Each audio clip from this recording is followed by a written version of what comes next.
I stood beside my father's coffin, my fingers frozen around the necklace my sister gave me when I was 16. "Sisters forever," she whispered back then.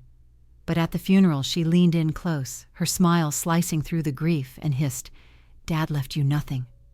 I couldn't breathe, not from sorrow, but from betrayal. But that wasn't the worst part. 3 days later, I found a letter in his safe. "The shop is yours, Maya." My knees buckled, but just when I thought I'd been wrong about her, I found the contract, her name, her signature. She sold it behind my back. My own sister, my anchor, my only family. The same hands that braided my hair were now tearing apart everything Dad built. They say betrayal cuts deepest when it's family, but what if the betrayal was never sudden, just a truth we refuse to see? If your heart already aches for Maya, hit that like button, and if you've ever felt the sting of someone you trusted turning cold, drop a "I understand" in the comments. Funny how one lie at a funeral can unravel a lifetime of trust. 3 months earlier. My name is Maya Carter. I'm 27 years old, and I grew up in a small Georgia town where every street felt like it carried echoes of the same stories. Summer heat rolling off the pavement, neighbors waving from their porches, and the sound of engines rumbling like background music to my childhood. At the center of it all stood my dad's auto repair shop. To anyone else, it was just a squat building with peeling paint and a sagging roof. But to me, it was alive. It was the heartbeat of our family. I can still close my eyes and breathe it in, the sharp metallic tang of oil clinging to the air, the faint sweetness of honeysuckle climbing along the fence, the gritty dust that settled into the creases of my hands whenever I leaned on a tool bench. The air always seemed heavy, filled with the smell of hot rubber and gasoline, but somehow it felt like home. I remember the echo of Dad's laugh bouncing off the corrugated tin walls as he leaned over an engine, grease staining his forearms, wiping sweat from his brow with the back of his hand.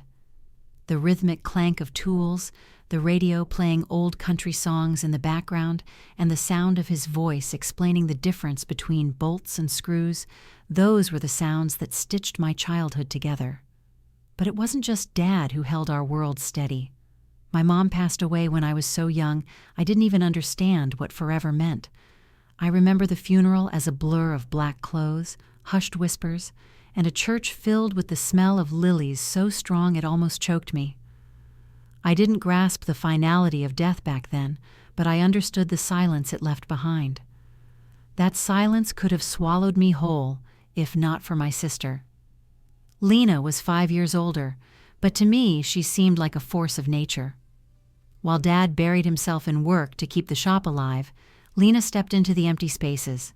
She taught me to tie my shoes, patiently guiding my clumsy fingers as I fumbled with the laces.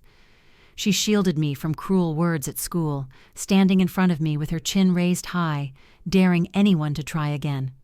"Leave her alone," she'd snap, eyes blazing. To me, she was unshakable.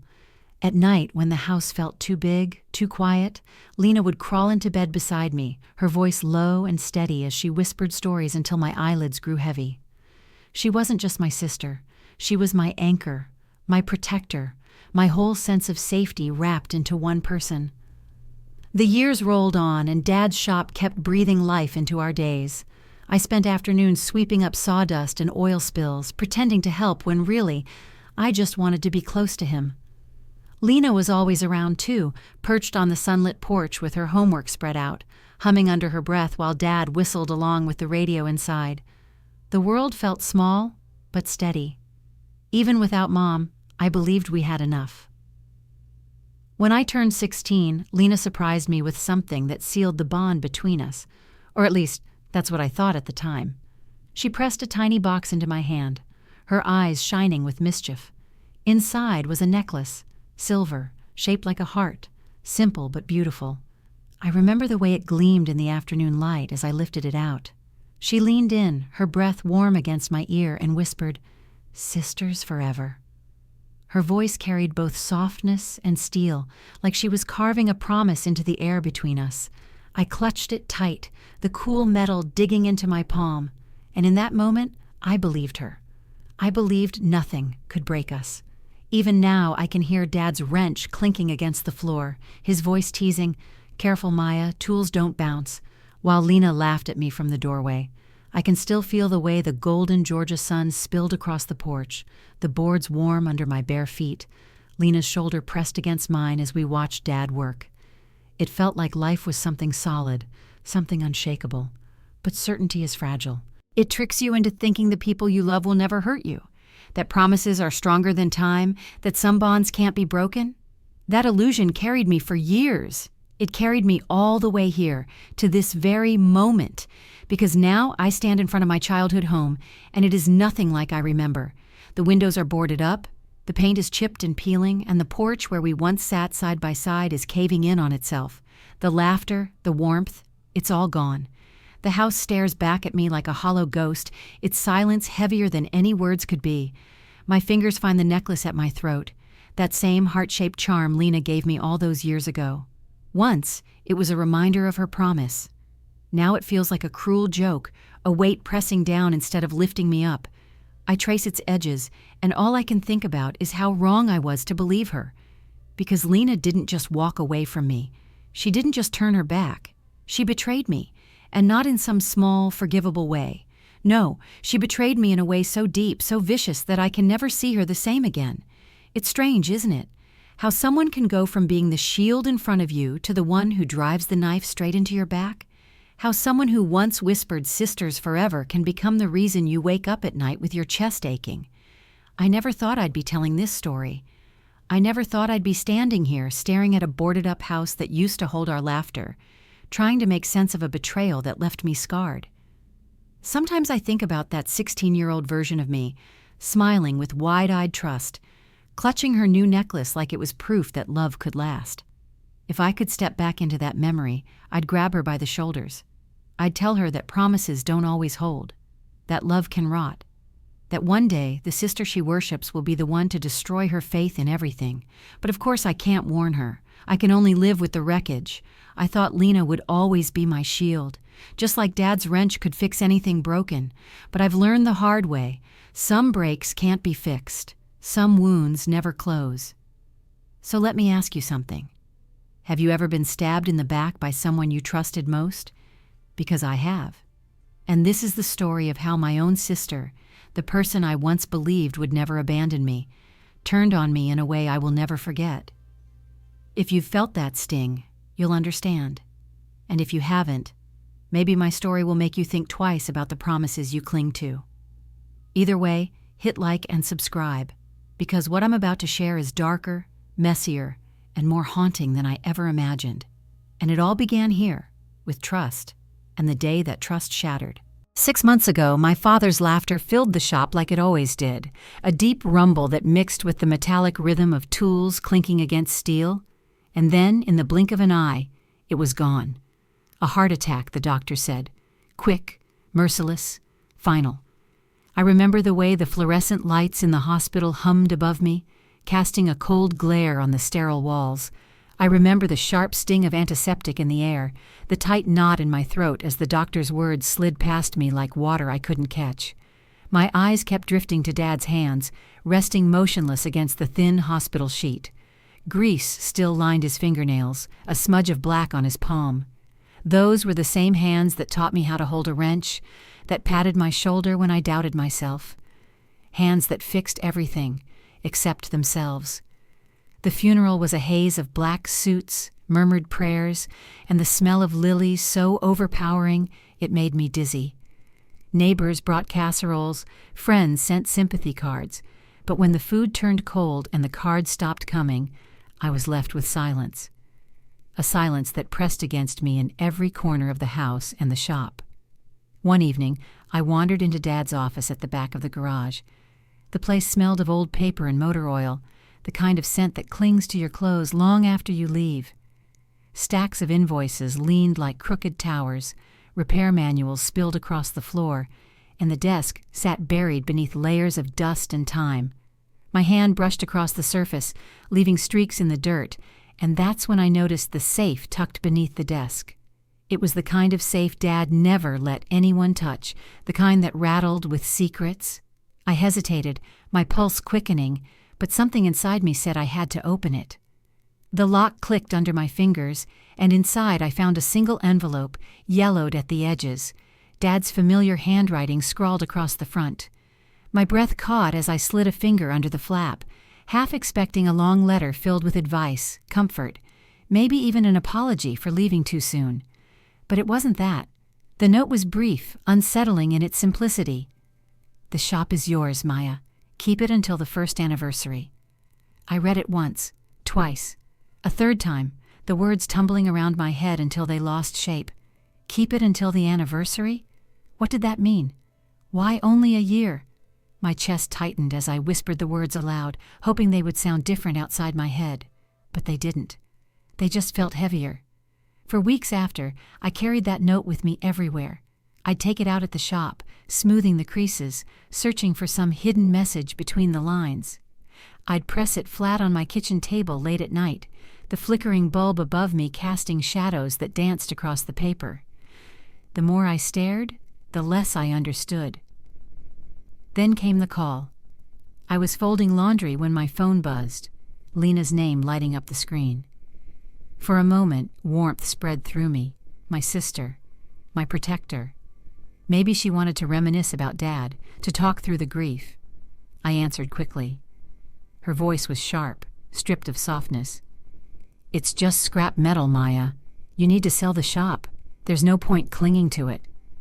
I froze, the pile of clothes slipping from my hands. Scrap metal?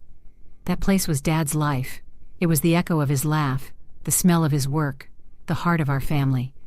"Lena," I said carefully, my voice trembling despite my effort to steady it. "This isn't just some building. It's Dad's dream, our legacy." On the other end, silence stretched out, colder than any words could be. I could almost hear her breathing, slow and deliberate. Then she sighed, heavy with annoyance. "You're imagining things, Maya. Don't be sentimental. You don't know what you're doing." The words hit like a knife, clean and precise. I stared at the necklace around my neck, the heart-shaped charm she'd given me years ago, and for the first time it felt meaningless. Did she even remember whispering sisters forever? Or had I been the only one who believed it? After the call ended, a storm settled inside me. Why was she pushing so hard? Why now, when the anniversary hadn't even arrived? Her urgency gnawed at me, and the more I turned it over in my head, the more wrong it felt. That night I couldn't sleep. The shop pulled at me like gravity. I found myself back in Dad's office, the air heavy with dust, the faint hum of the old fluorescent light buzzing overhead.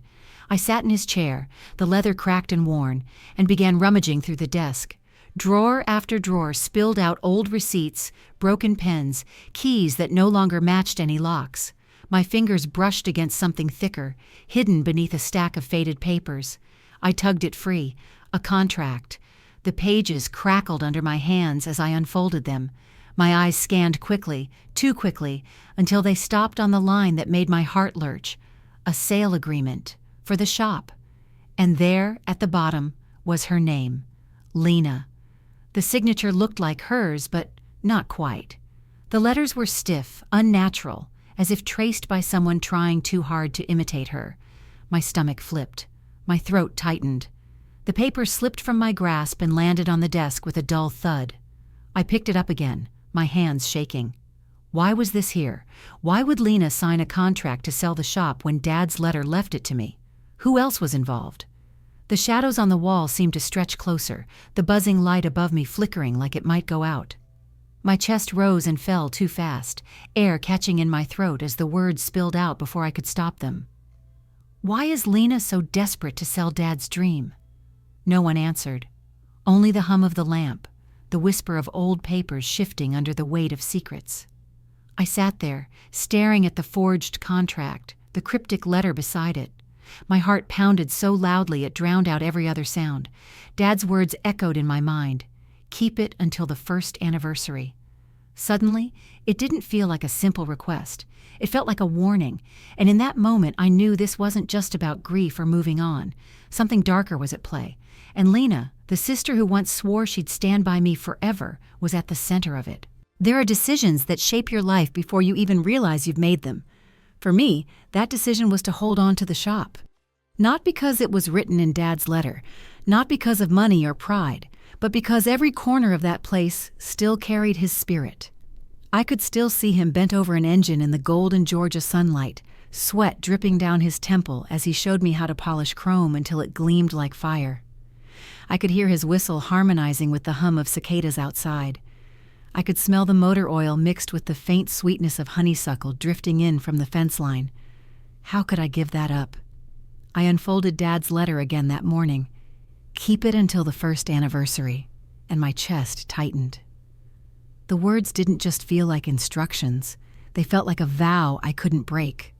This shop wasn't just a building. It was Dad's heart. And if I let it go, I'd lose him all over again. The crunch of tires on the gravel driveway snapped me out of my thoughts. I stepped into the garage just as Lena walked in. The heat outside was so thick it shimmered, clinging to her tailored suit like it didn't belong in this town. For a fleeting second, I hoped she had come alone, maybe ready to talk like sisters again. But she wasn't alone. Behind her strode a man I had never seen before.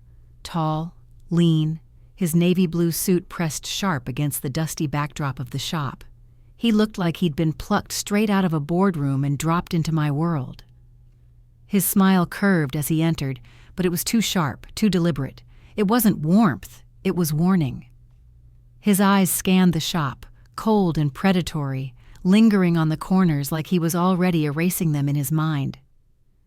"Maya," Lena said, her voice clipped as if she'd rehearsed this moment. "This is Victor Hayes, my business partner." Victor extended a hand. His grip was firm, almost crushing, his nails clean and manicured in stark contrast to the grease-staining mine. "I've heard a lot about this shop," he said smoothly. "Beautiful history, but history doesn't pay bills, does it?" The words coiled in my gut like poison. I pulled my hand back. "This shop isn't for sale." Victor's smile didn't waver, but his eyes narrowed with a flicker of amusement. "Everyone has a price," he said, his voice soft, almost playful, like he was talking to a child refusing candy. "I'll make it simple for you. Double what it's worth. Cash." For a second, the air in the garage felt too thin, pressing against my chest. Double the value. Enough money to start over somewhere else, to wipe away debts, to escape. My gaze drifted to the workbench, cluttered with Dad's old tools, his fingerprints still ghosting the handles. My throat tightened. "This shop is Dad's heart," I whispered inside myself, clutching the necklace against my skin. How can I let it go? Lena stepped closer, her heels striking the concrete like a metronome. "You're making this hard, Maya," she sighed, her tone laced with exhaustion instead of compassion. I stared at her, searching for my sister, the girl who once promised sisters forever, who once wrapped her arms around me when the world felt too heavy. But all I saw was someone else's reflection in her eyes, someone colder. "No," I said aloud, my voice steadier than I felt. "This shop stays with me." The silence that followed was heavier than any engine's roar. Victor's smile thinned, his gaze drilling into me like he could peel back layers until he found something soft to break. My stomach twisted, a chill running up my spine despite the heavy heat outside. Finally, he shrugged. "Your choice," he said, his voice smooth but edged like broken glass. "Just remember, choices have consequences." He turned, walking out with a calmness that felt more threatening than rage. Lena hesitated only a second before falling into step with him, their shadows merging as the sun stretched them long across the gravel. I stood frozen in the garage. The faint hum of an idle engine echoed in the corner, the smell of oil hanging thick in the air. My chest ached, but my resolve hardened. No matter the cost, I wouldn't sell. That night, back in my apartment, the silence pressed in on me. The only light came from the flickering lamp in the corner, buzzing with an uneven hum. I sat curled on the couch, turning the necklace over and over in my fingers, its edges digging into my palm. My phone lay face down on the coffee table, screen black against the glow. When it buzzed, the sound cut through the room like a knife. I picked it up, my breath catching as the screen lit with a single message: sell or lose everything. No name, no number I knew. Just those 4 words, glowing in the dark like a curse. The room seemed to shrink around me. The refrigerator's hum grew louder, the streetlight outside flickered, shadows stretching across the wall. My chest tightened as if invisible hands were closing in. I gripped the phone so hard my knuckles whitened, fear prickling down my spine. But beneath the fear, something else pulsed. Anger. Defiance. If they thought a threat would scare me into letting go of Dad's legacy, they were wrong. Still, as I lay in bed later, the words burned in my mind: sell or lose everything. And I couldn't help but wonder, what exactly did everything mean? The night after the anonymous threat, I barely slept. Every time I closed my eyes, the words flashed across my mind like neon burning into darkness. Sell or lose everything. My father's shop wasn't just everything. It was him. It was us. It was the promise of family, even when family itself was splintering. And if someone was trying to rip it away from me, I had to know why. The next morning, I walked into Jess Miller's office, clutching the forged contract like it might explode in my hands. Jess was a local lawyer, smart and steady, the kind of woman whose presence filled a room without her raising her voice. Her office felt worlds away from the chaos brewing inside me. Shelves lined with thick casebooks, a warm lamp glowing amber on her desk, the smell of brewed coffee drifting through the air. The blinds let in thin strips of sunlight that cut across the stacks of files, like bars of light in a quiet prison. I slid the papers across to her. My fingers left faint sweat marks on the pages. Jess took them carefully, adjusting her glasses before leaning forward. The sound of her pen tapping against her notepad echoed like a metronome in the still room. I sat on the edge of the chair, my chest tight, listening to the rustle of paper as she flipped page after page. The silence stretched until it was unbearable. My heart pounded so hard I could hear it in my ears. Finally, Jess set the papers down and looked at me, her brows drawn tight. "Maya," she said evenly, "this isn't just sloppy paperwork. This contract ties directly to Victor Hayes' company. The dates, the notary stamp, even the payment terms. They're too precise, too clean. If this had gone through, Lena would have sold the shop before you could even inherit it." Her words slammed into me. My throat closed, and for a second I couldn't breathe. "So it's not just paranoia? It's real?" My voice cracked, smaller than I wanted it to be. Jess gave a small, grim nod. "It's real. Someone forged this, and the trail leads straight to Victor. If Lena signed it, she wasn't stumbling into a mistake. She knew, or she's deeper in his pocket than you want to believe." The room tilted. My palms pressed into my knees as I tried to steady myself. My sister wouldn't do that. The words came out thin, like I was trying to convince myself more than her. Jess's gaze softened, but her voice didn't waver. "Maya, I know this is hard to hear, but you need to be prepared for the possibility that Lena isn't the same person you remember." I left her office with the contract pressed tight against my chest, the scent of old coffee still clinging to me, Jess's words ringing in my ears. The heat outside hit me like a wall, but it wasn't the sun that made me feel faint. It was doubt. That evening, I sat in my apartment, the dim bulb flickering overhead, phone in my hand. I dialed Lena, my thumb slick with sweat as I pressed the call button. When she picked up, her voice was smooth, almost indifferent. "Lena," I said quickly, "I know about the contract. It's tied to Victor's company. Why are you doing this?" For a moment, silence. Then she laughed. Not the kind of laugh that warmed a room, but sharp, dismissive, like I was telling her a ridiculous joke. "You're imagining things, Maya," she said almost playfully. "You've always been too dramatic." Her words sliced deeper than any threat Victor had made. Dramatic? Was that all she thought I was? My hands shook as I held the phone to my ear, my chest hollowing out. After the call, I sat in silence, my fingers reaching instinctively for the necklace at my throat. The little silver heart felt cool against my skin, and memories swelled, unbidden. I was a child again, sitting in a pew at Mom's funeral, the air heavy with the smell of lilies and incense. My legs dangled, too short to touch the floor, and I remember sobbing so hard my vision blurred. And then Lena's hand found mine. She squeezed tight, pulling me close, whispering through her own tears, "I'll always be here for you, no matter what." I clung to that memory like a lifeline. That was the sister I knew.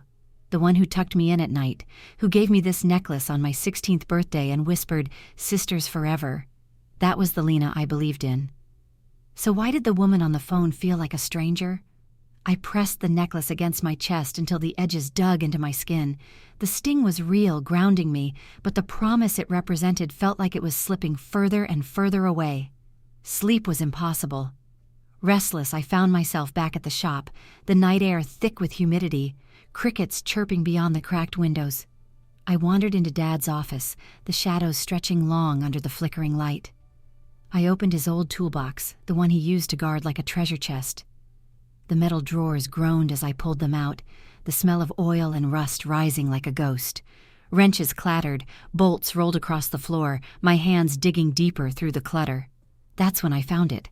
A small USB drive, hidden beneath a rag at the bottom of the drawer. I picked it up, my breath catching as a faint blue light flickered on, flashing a single word across its tiny screen. Lena. The sight made my stomach twist. My pulse roared in my ears. Why would Dad hide this? Why her name? I turned it over in my palm, its plastic surface cold, almost lifeless, yet it felt unbearably heavy.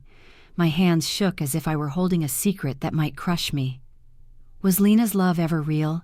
I whispered to the empty room. Or was I always just a pawn?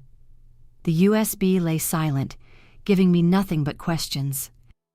I slipped it into my pocket, the name still burning into my mind.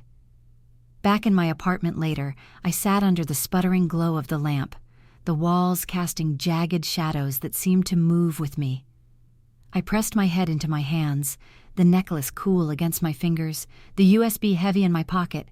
The sister I thought I knew, the one who once promised she would never leave me, was unraveling into someone I couldn't recognize. And maybe, just maybe, I had never really known her at all. Fear doesn't always crash in like a thunderstorm. Sometimes it seeps in slowly, dripping into the corners of your days until every shadow feels alive. That's how it started with Victor, quiet at first, then suffocating. The first time I noticed him, it was dusk at the shop. The air was heavy with the scent of oil and hot pavement, the crickets already chirping in the background. As I locked the garage door, I caught sight of him leaning against the brick wall across the street, tall, still. A cigarette glowed between his fingers, smoke curling lazily into the purple sky. He didn't speak, didn't move, just watched me. My keys slipped in my hand, clinking too loudly in the silence. I told myself it was coincidence, but my gut whispered otherwise. The next day, I saw him again, this time at the grocery store. The sliding doors opened with their usual hiss, the cool blast of air brushing my face, and there he was, standing near the entrance. No cart, no bag, just standing. His arms folded, that same thin smile curling his lips, like he enjoyed the way my pulse quickened when our eyes met. I pushed my cart faster, the wheels rattling against the linoleum as I darted down an aisle. Every time I turned, I felt his eyes following me, steady, unblinking, like I was prey he didn't mind stalking in plain sight. By the third time, I couldn't pretend anymore. I drew my curtains late one night, only to freeze. Under the yellow halo of the streetlight stood Victor again, cigarette in hand, his posture loose, casual, like he belonged there. The amber tip glowed every time he inhaled, a silent signal that he wasn't going anywhere. He didn't shout, didn't threaten. He just let the smoke drift up toward my window while I stood behind the curtain, my breath caught in my throat. The silence screamed louder than words. The next morning, an email landed in my inbox. No name, no address I recognized. Just one line, black and sharp against the white screen. This town ain't safe for stubborn girls. I stared at it until the letters blurred. My hands trembled on the keyboard. The refrigerator hummed behind me, the clock ticked on the wall, but the room felt suddenly too small. He wasn't just lurking anymore. He was reaching into my life, slipping under doors I thought were locked. In desperation, I called Lena. Maybe I was foolish, but part of me still clung to the memory of her as my protector, the sister who used to step in front of bullies, daring them to lay a hand on me. Maybe if I told her what was happening, that side of her would come back. When she picked up, her voice was clipped, impatient.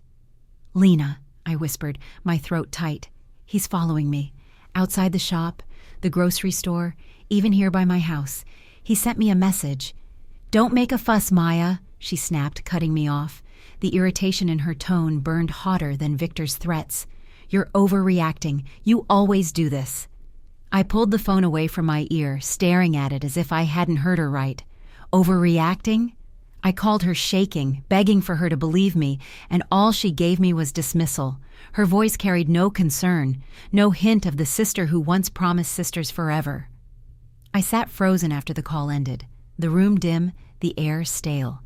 My fingers found the USB drive I'd discovered in Dad's toolbox, cold, unyielding, stamped with Lena's name. It felt heavier now, like it pulsed with secrets I wasn't ready to face. If Lena wouldn't stand between me and Victor, then I would have to protect myself.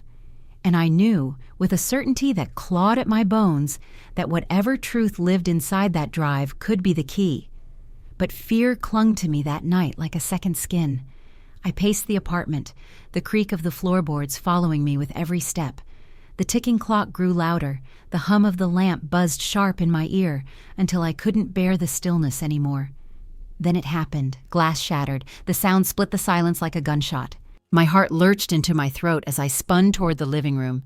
Shards glittered across the floor, catching the faint glow from the street lamp outside. The night air rushed in through the broken window, cool and sharp, carrying with it the faint, unmistakable scent of smoke. I stepped closer, my feet crunching against broken glass. That's when I saw it, a slip of paper lying amid the shards. 2 words scrawled in uneven black ink, "Watch out." The note trembled in my hand as I picked it up. My knees nearly buckled. My chest rose and fell too fast, panic clawing at me, threatening to pull me under. But beneath the panic, something hardened, a line drawn in the sand. I clutched the USB tighter in my other hand, its plastic edge biting into my palm. My voice shook, but I forced the words out anyway. If Lena won't protect me, I'll protect myself. The broken window gaped open, the night wind seeping in, whispering promises of danger yet to come. I stood there, the glass glittering at my feet, the note burning in my hand, knowing the game had shifted. The threat was no longer a shadow in the distance.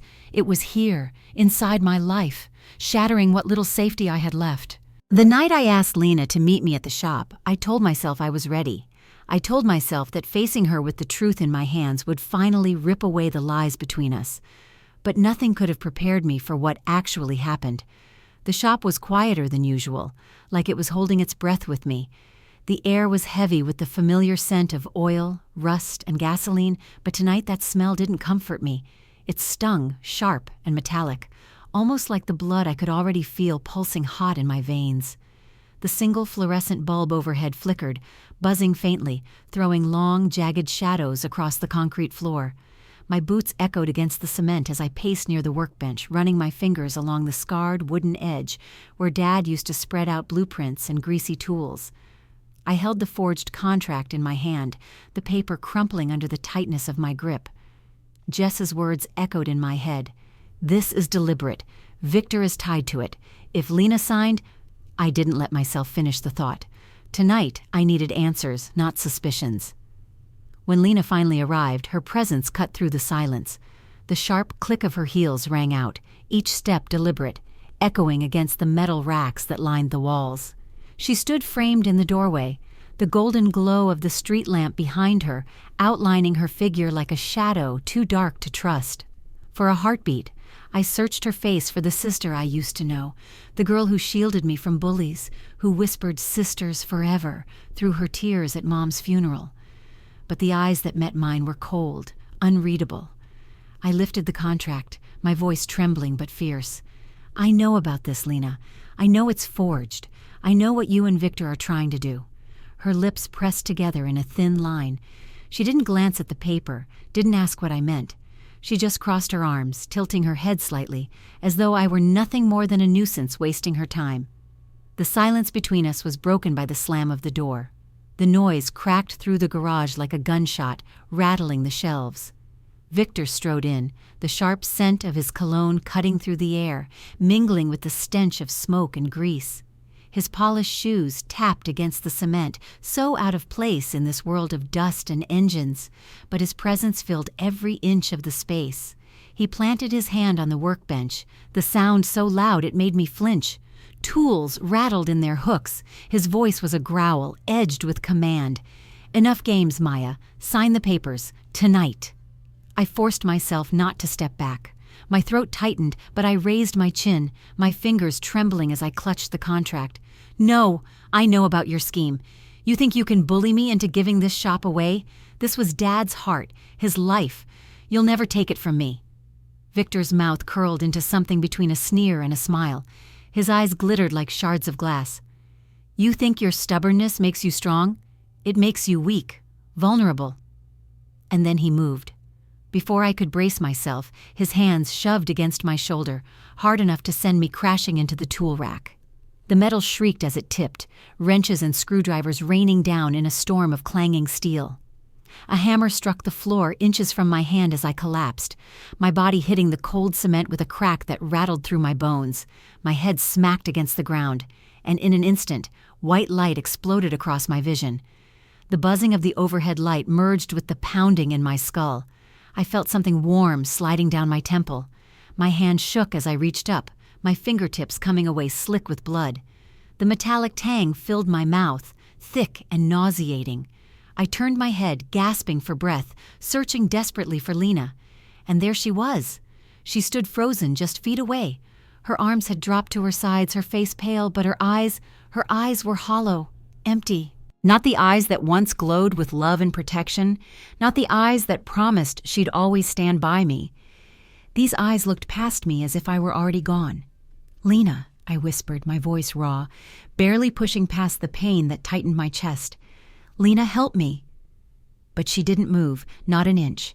Her face turned slightly away, and the flickering light caught the edge of her profile. She wasn't rushing to me. She wasn't fighting Victor. She wasn't doing anything. The silence stretched, heavier than Victor's shadow looming over me. My heart broke with each second she stood still. How could my sister just watch? The thought screamed inside me louder than the ringing in my ears, louder than the pounding of my heart. Victor leaned closer, his shadow spilling across the floor, swallowing the streaks of my blood that glistened against the cement. His glare pinned me down, sharp and final, like a hunter staring at his prey. The cold concrete bit against my cheek, the smell of grease, rust, and blood mingling in the air until I could barely breathe. And when I forced my blurry eyes back toward Lena, I realized the truth that cut deeper than any blow. My sister wasn't hesitating. She wasn't conflicted. She was gone. Not the sister who braided my hair, not the sister who swore we'd face everything together. The sister standing before me now was a stranger, and she had chosen silence. Betrayal doesn't always roar in your face. Sometimes it creeps, disguised as silence, until it bursts open like a wound you didn't know you were carrying. That night in the shop, I finally saw the truth about Lena, and it left me gutted. The garage still bore scars from the last confrontation. Tools littered the floor, some streaked with grease, others bent at odd angles. The faint tang of iron, my own blood, still lingered in the air, mixing with oil and dust. A single fluorescent bulb hummed overhead, its flicker sending long, broken shadows across the walls. I pressed a rag against my temple, trying to steady my breathing, when my phone buzzed. Eli's name lit the screen. I had handed him the USB days earlier, praying it held the answers I couldn't find alone. His voice crackled through the line, low and urgent. "Maya, you need to see this. It's worse than you thought." I felt my stomach twist. Minutes later, I sat hunched over my laptop, Eli guiding me through the files he had cracked open. Lines of text and scanned documents filled the screen. Loan agreements, contracts, signatures that made my skin crawl. And then the truth cut through like glass. Lena had mortgaged the shop. Not after Dad's death. Not when she was desperate.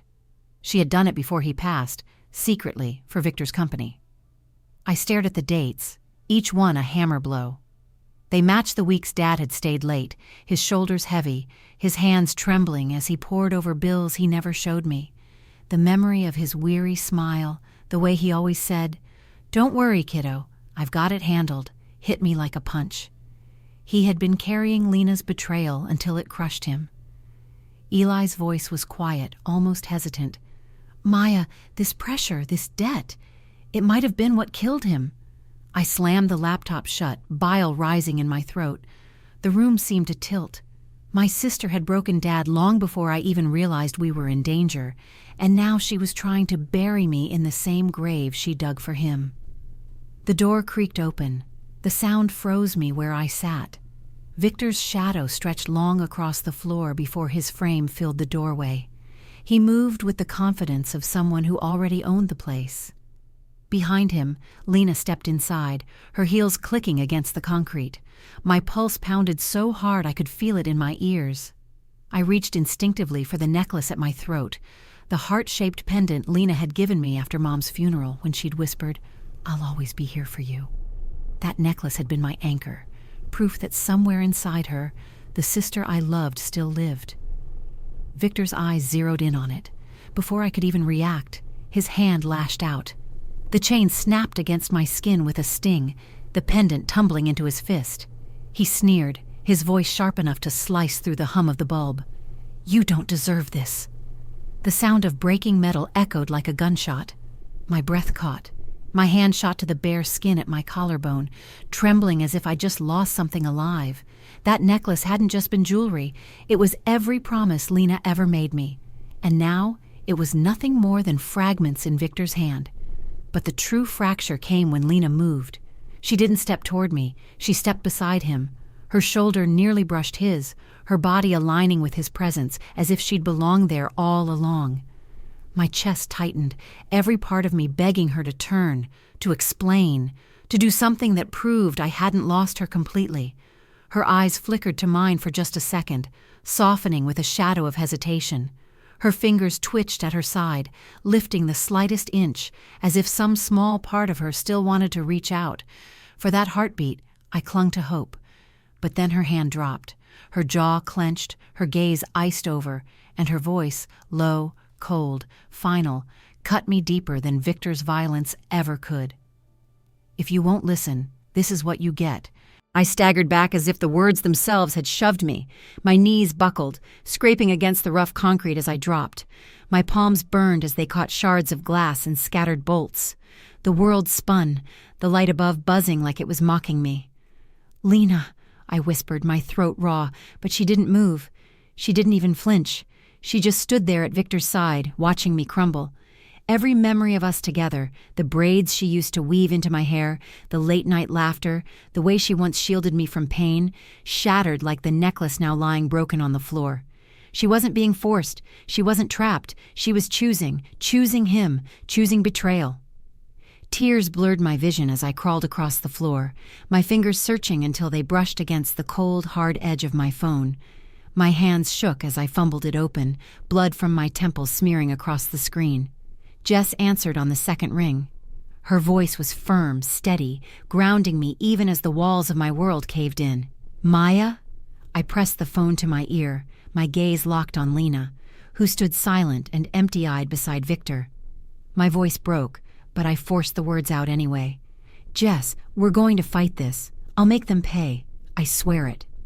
There was a pause, and then Jess's reply came, steel wrapped in calm. "Then we start now." I let the phone fall from my hand, the sound echoing in the hollow shop. Around me, tools glinted under the flickering light, cold and indifferent. The broken necklace lay in pieces, its heart split open on the concrete like mine. Inside that suffocating silence, the truth screamed louder than anything else. Lena had broken Dad's heart before he died, and now she had broken mine. But in the ashes of that heartbreak, something else began to burn. A fire. If Lena had chosen Victor, then I would choose justice. And this time, no matter how much blood, betrayal, or silence surrounded me, I would not break. The steering wheel was slick under my palms, my own blood smearing across the leather. Every turn of the wheel felt heavier, like I was dragging not just the car but my whole body through the night. The headlights carved out narrow tunnels of light along the dark Georgia backroads, but everything beyond that glow was a void waiting to swallow me. Pine trees crowded in on either side, their branches arching overhead like skeletal arms, and the hum of crickets filled the silence whenever the engine dipped low. Each bump in the road rattled my teeth and sent pain ricocheting through my skull. I pressed one trembling hand to the rag on my temple, but the blood kept seeping, warm and sticky against my skin. The metallic tang of it clung to the back of my throat, mixing with the stale scent of gasoline from the shop that still lingered on my clothes. My body screamed at me to stop, to rest. but my mind wouldn't let me. Not here. Not when Victor and Lena could still be close behind. Every mile stretched like a punishment. My chest burned from the weight of betrayal, heavier than the bruise blooming across my ribs. Lena's face flashed again in my memory, stone cold, empty-eyed, standing beside him as if she had never once been my sister, my protector, the girl who once shielded me from bullies in the schoolyard, who once whispered, "Sisters forever." The whisper tore itself from my lips, broken and raw. Was Lena's love ever real, or just a lie? The sound of my own voice startled me, too fragile against the roar of the engine. The question sat in the air like a curse, echoing back at me with no answer. Maybe there never had been one. I gritted my teeth, blinking hard against the blur of pain as a curve in the road appeared too late. My hands jerked the wheel, tires skidded over gravel, the car swaying dangerously before catching itself again. My shoulders screamed from the sudden pull, but I forced myself to steady, gripping the wheel until my knuckles whitened. My breath came shallow, ragged. Inhale, exhale. I counted each one like it might be my last. 20 miles. It might as well have been 1,000. But Jess's house was all I had left. One place where safety still lived. She had believed me when no one else would.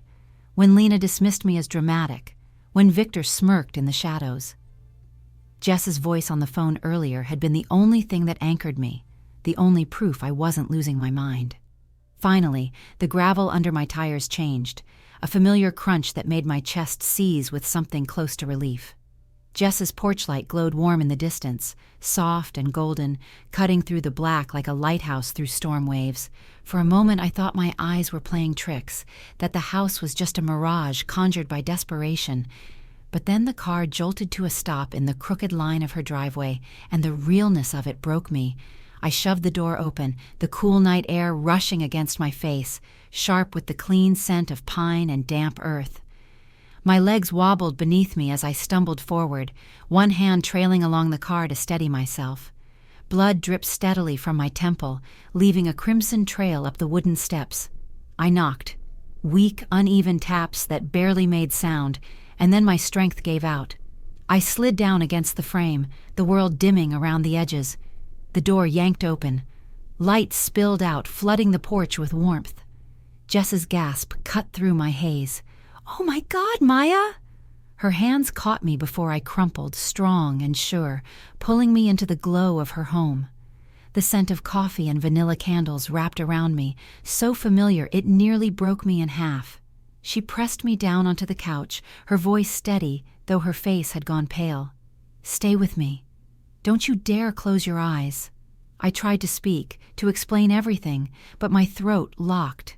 All I could manage was a tremble of breath as she pressed a towel against my wound, her hands moving fast, efficient.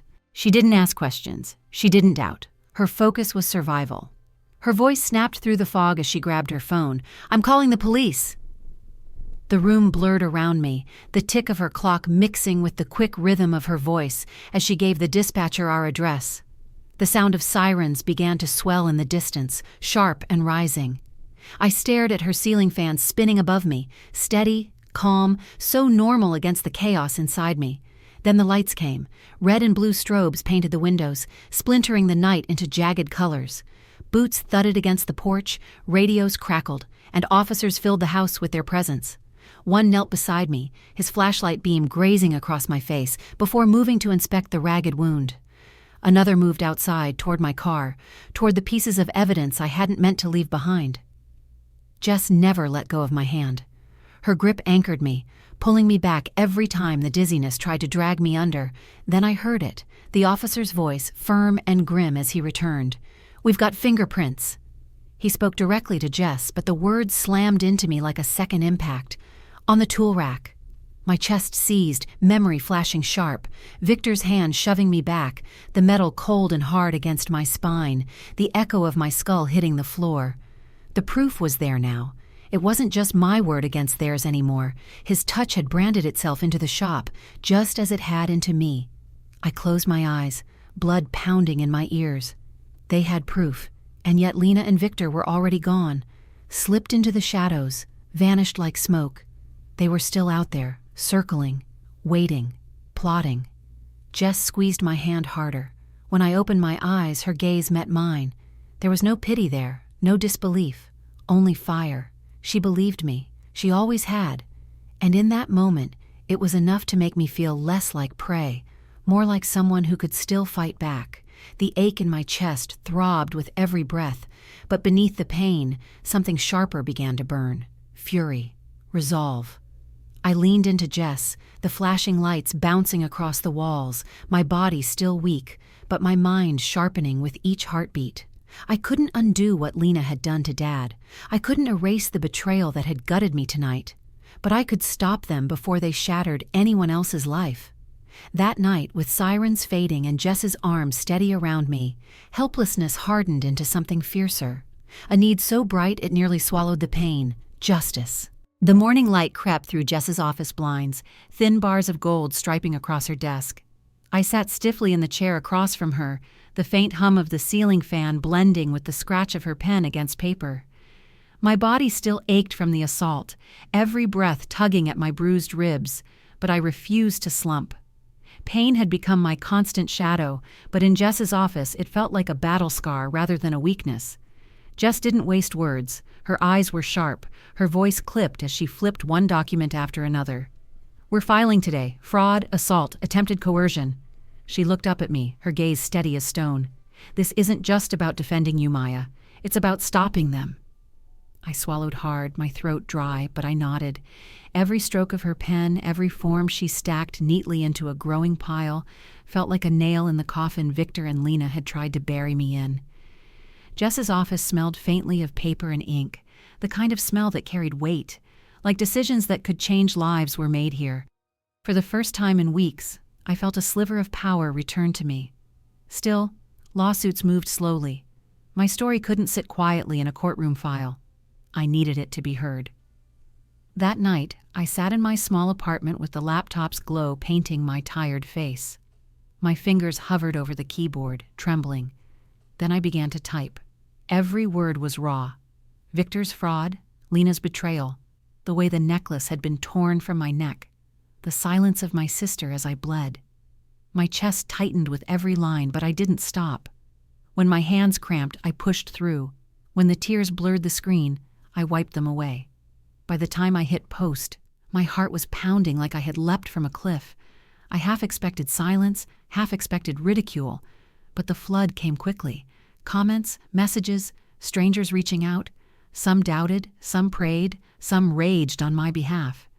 And then a name appeared that made my breath catch. Mrs. Carter. She had been one of Dad's most loyal customers. I could almost smell her peach cobbler as her name blinked on the screen, remembering how she always carried it in foil pans, her way of thanking Dad when she couldn't pay for a repair. My fingers shook as I opened her message. It wasn't just words. It was a video. On the screen, Dad appeared. The sight of him knocked the air from my lungs. His hair was grayer than I remembered, his eyes shadowed with exhaustion, but his voice was unmistakable. It cracked as he pleaded, "Lena, please, don't do this. Don't tie the shop to Victor's schemes. It'll ruin us." His hand reached forward, trembling, as if trying to bridge the distance between him and my sister. The camera shook. Mrs. Carter must have been holding it, but Dad's eyes never left Lena. I pressed a hand to my mouth, my body trembling. The video ended, but Mrs. Carter's voice carried on, her message simple and soft. "Your dad was so proud of you, Maya." That single sentence shattered me. My tears fell hot and unstoppable. The ache in my chest wasn't just grief anymore.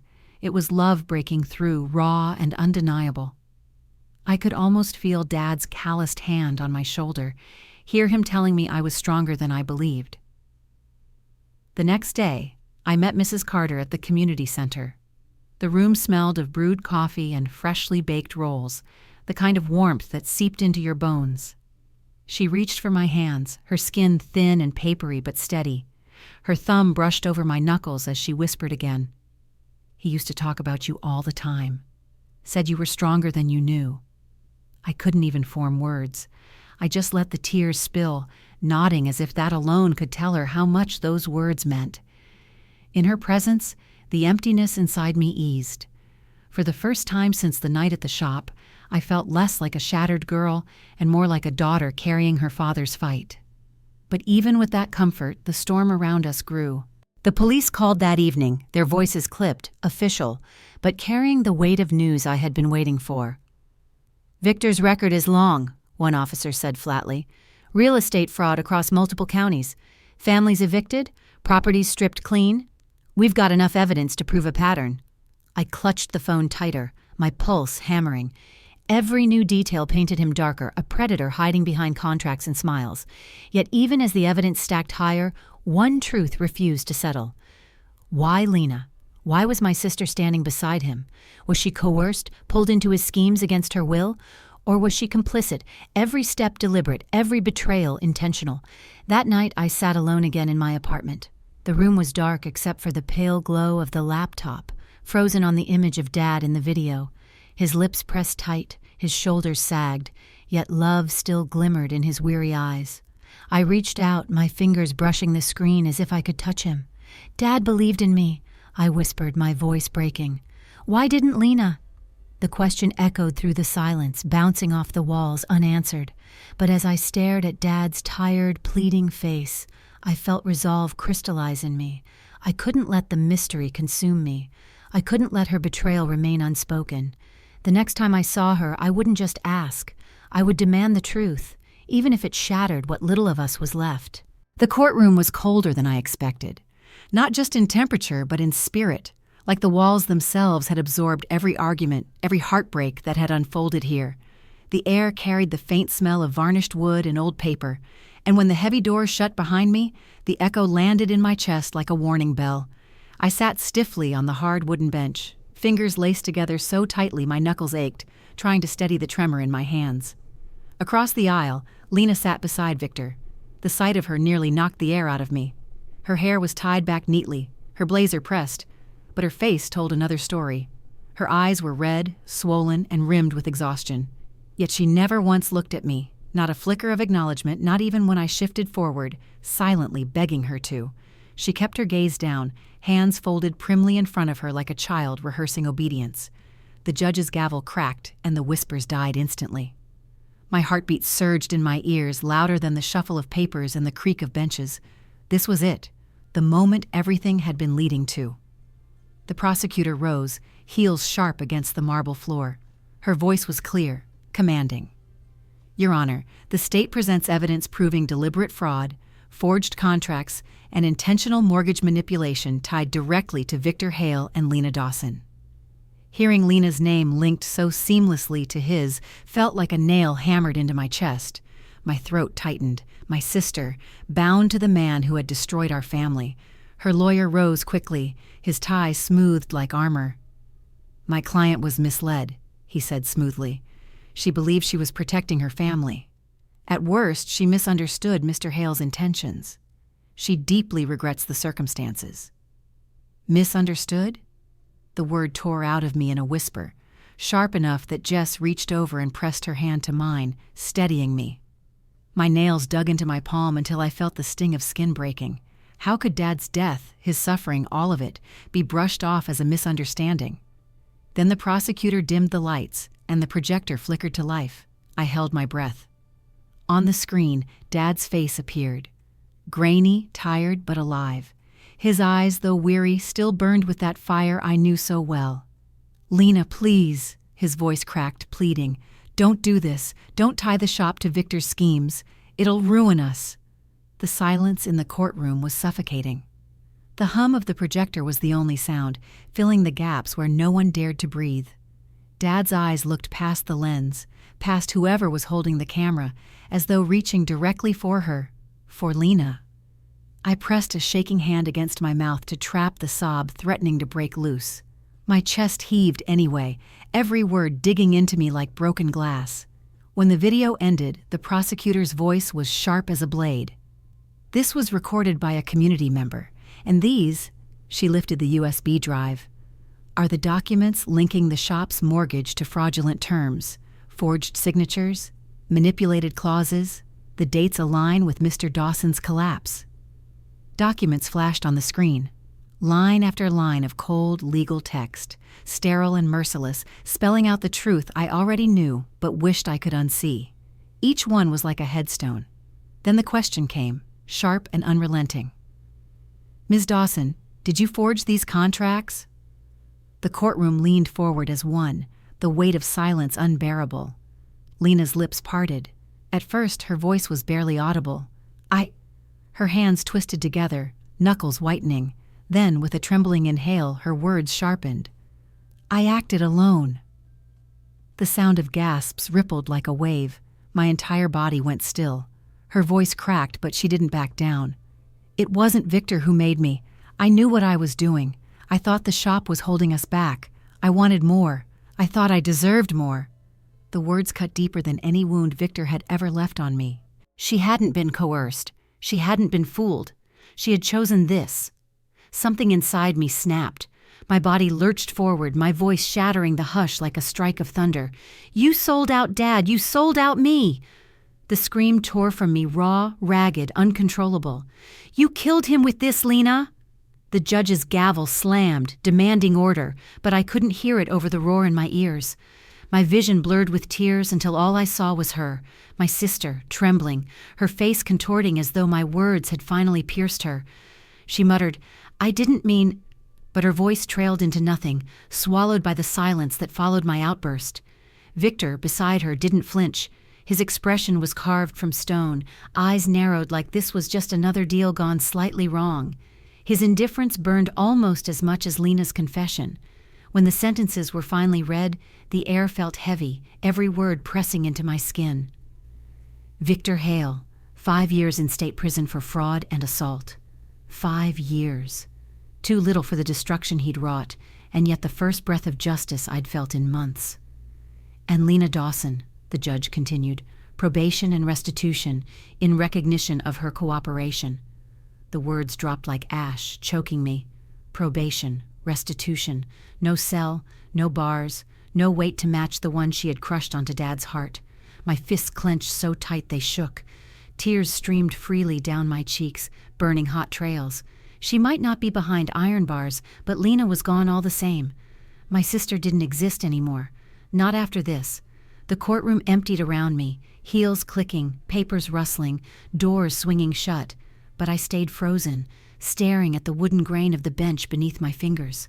My chest was hollow, my throat raw, but one thought carved itself into me, steady and cold. Lena wasn't just manipulated. She chose this.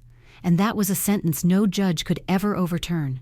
The first time I unlocked the shop's door after the trial, the smell of oil and dust nearly crushed me.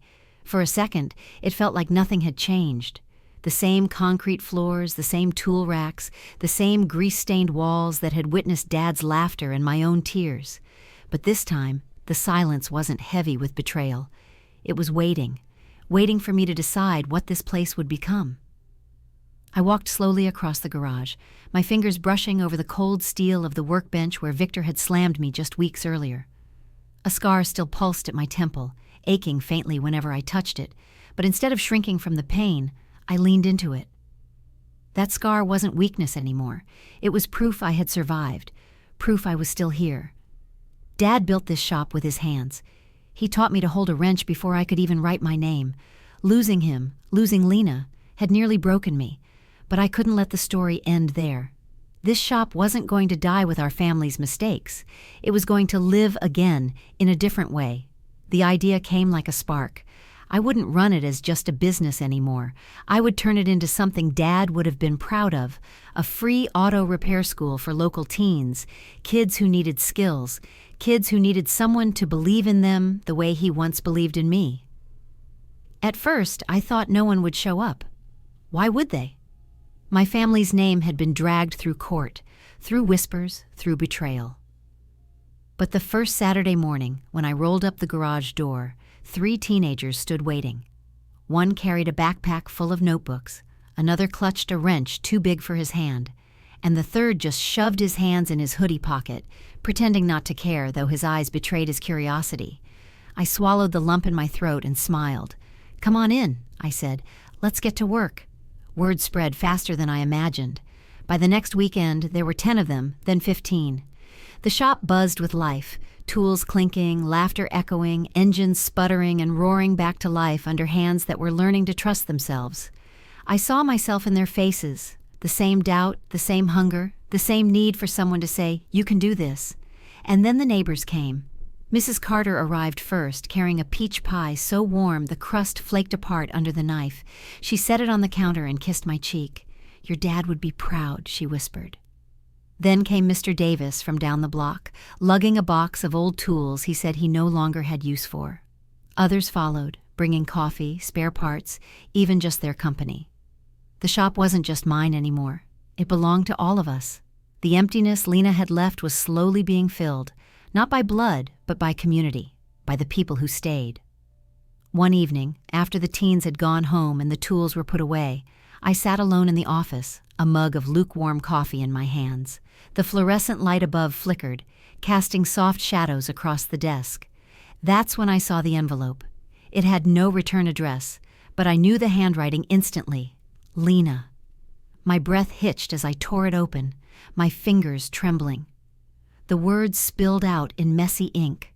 Apologies, pleas for forgiveness, confessions that she hadn't known what she was doing, that she wished she could undo it all. I sat there, the letter heavy in my hands. For a moment, I almost felt the urge to answer, to tell her I missed her, that I wanted my sister back. But the scar at my temple pulsed, reminding me of nights spent in blood and betrayal, of Dad's voice begging her to stop, of her silence when I needed her most. I folded the letter carefully and set it aside. Not to throw away, not to burn, just to wait. Maybe one day I'd be ready to face it, but not now. The wound was still too raw. Later that night, back in my apartment, I stood in front of the mirror. The scar on my temple caught the dim light, a thin line etched into my skin forever. Slowly I reached up and traced it with my fingertip. For the first time I didn't flinch. I didn't see weakness. I saw survival. On the dresser beside me lay the heart necklace Lena had given me years ago, the one I had broken during the chaos. The chain snapped and twisted. I had fixed it days earlier, threading it carefully back together piece by piece. Now I clasped it around my neck. The pendant rested against my chest, warm from my skin. It wasn't Lena's gift anymore. It was Dad's, a reminder of his love, his pride, his belief that I was stronger than I ever imagined. Looking into the mirror, I whispered the truth I had finally come to accept. Family isn't blood, it's who stays. And in that reflection, scar shining, necklace gleaming, I saw not a victim, not a broken girl, but a woman rebuilding. A woman who had lost almost everything, but gained something stronger, the courage to define family on her own terms. The shop was alive again, the community was alive again, and so was I. The shop is alive again in ways I never dared to imagine during those darkest nights. On Saturday mornings, the old garage door rattles open like a stage curtain, and the sunlight spills in, painting long, golden stripes across the concrete floor. The air fills with the sharp scent of oil, the metallic tang of warm steel, and underneath it, something sweeter, the cinnamon crust of a pie one neighbor always brings. The sounds mingle into a symphony, drills buzzing, wrenches clinking, sneakers squeaking, and laughter bubbling up from kids who've discovered that fixing something broken can feel like fixing a piece of themselves. I stand near the tool bench, my arms folded, pretending to inspect a carburetor while my eyes linger on the students. One boy leans his whole weight on a stubborn lug nut, grunting in frustration. "Steady, not brute force," I call, stepping closer. He looks up sheepishly, and we both laugh when the nut finally gives with a squeal. Across the room, two girls smear grease on each other's foreheads like war paint, their giggles echoing. "This shop's alive again, Maya," Mr. Harper, one of Dad's oldest customers, says from the doorway. His cap is tilted back, his arms crossed with quiet satisfaction. I swallow hard and manage a smile. "Alive," I whisper back, and the word feels right. Not just alive, reborn. Sometimes I swear I can feel Dad sitting on that old stool in the corner, wiping his hands with a rag, watching these kids find their confidence. I imagine his eyes crinkling at the edges, that silent nod of approval he used to give me whenever I doubted myself. His spirit hums here, woven into the clang of tools and the heartbeat of community. But joy has a way of fading when the lights go out. At night, when the drills go quiet and the last kid waves goodbye, I return to my apartment. The moment I walk through the door, the air feels different, heavier, stiller, almost expectant. On the kitchen table, beneath the faint glow of a flickering lamp, lies the envelope. Lena's letter. The paper is yellowing now, curled at the corners, the ink of her handwriting dark and certain. I know every curve of those letters. I could trace them with my eyes closed. A water stain smudges the bottom from the morning I nearly picked it up. Nearly. I never opened it. I can't decide if it's a shield or a wound, whether leaving it sealed protects me or keeps the pain raw. Some nights I stand over it, my fingers hovering, trembling as if the ink itself could burn me. Will I ever read her words? Will I ever let her voice back into my life? Or is it better this way, her silence echoing louder than any excuse? The scar on my temple pulses in those moments, reminding me of the betrayal that cut deeper than any blade. Her face in the courtroom flashes back, her voice steady. I acted alone. She hadn't been coerced. She hadn't been tricked. She had chosen greed over family, over me. And yet, memory betrays me too. I see us as children, giggling under blankets, whispering about futures far from this town. I feel her hands in my hair, gentle, humming a tune while she brushed it smooth. That sister, the one I trusted, feels like a ghost trapped in the ink of that envelope. Sometimes in the curl of her handwriting, I almost hear her laughter again. I reach for the necklace resting against my chest. The heart-shaped pendant presses warm against my skin, a pulse of love that isn't hers. It's Dad's. His presence, his belief in me, flows through it like a second heartbeat. It steadies me when my thoughts circle too darkly, when forgiveness tempts me like a dangerous door I'm not ready to open. Forgiveness. The word itself feels heavy, like a key I can't decide to turn. Does forgiving her make me stronger, or would it only tear the wound open again? The question claws at me, unanswered. One evening, I lingered by the shop after the kids had gone. The Georgia sky stretched wide, bathed in crimson and amber, the kind of sunset Dad always stopped to admire. The hum of cicadas rose with the night, and the air smelled of fresh-cut grass mixed with engine grease. I leaned against the doorway, arms crossed, watching the horizon bleed into darkness. I thought of Lena. Was she staring at a sunset too? Somewhere far away, haunted by the choices she made? Did she imagine me here, not just surviving but building? Did regret gnaw at her bones, or had she buried it like so many broken things? I may never know. But I've learned this. Family isn't bound by blood or by last names. Family is the neighbor who bakes pies just because.